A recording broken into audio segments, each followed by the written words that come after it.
What's up, guys? I'm Mike. I'm going to do some golf instruction for you. We're going to work on some wedges right now and then use our way back.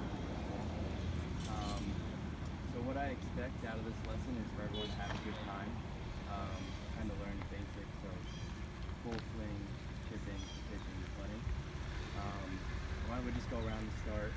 I'm Mike. Stacy. Nancy. John. John. Colleen. Colleen. Brian. Brian. All right. How long have you guys been playing golf? We'll go around again. About 2 years. 2 years. About 20. 20. About a year and a half, off and on. All right. About 6 years. 6 years. All right. What's one thing you want to get out of this? And we'll go around. Go back this way. Trying to get my chipping better. Chipping better. My putting. Putting. Consistency. Consistency. Yeah, just better overall. Better overall. All right. We're going to try and work on it. I hope you guys have a good time. I'm going to enjoy it. I hope you guys do as well. All right. All right. So we're here. We're on the short game area. What's one difference between a chip shot and a pitch shot? Open to anyone. A chip shot, you hit it up in the air more. No.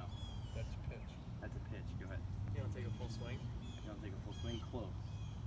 Yeah, you were close. Pitch, you do take a full swing. A chip, you don't.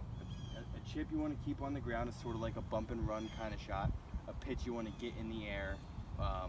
So an ideal area for here would be a pitch. When you're just off the green, maybe you're in a little bit of rough. You don't want to putt it because you don't know how. It's hard to judge. So a chip shot is perfect to get it over.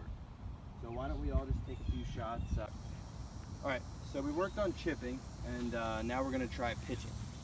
So the difference between pitching and chipping is, as we said, pitching you're going to try and get it up in the air, which is more useful for a shot like this where you kind of have an uphill to go. So one thing I like to teach when pitching is kind of keeping it a triangle, if you would.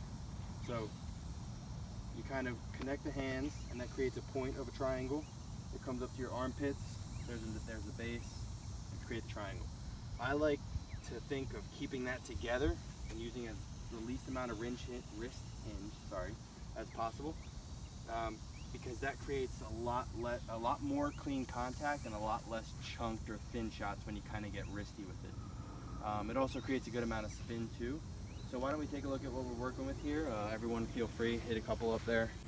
All right, so finally we made our way to the putting green. I believe this is the most important part of the game of golf.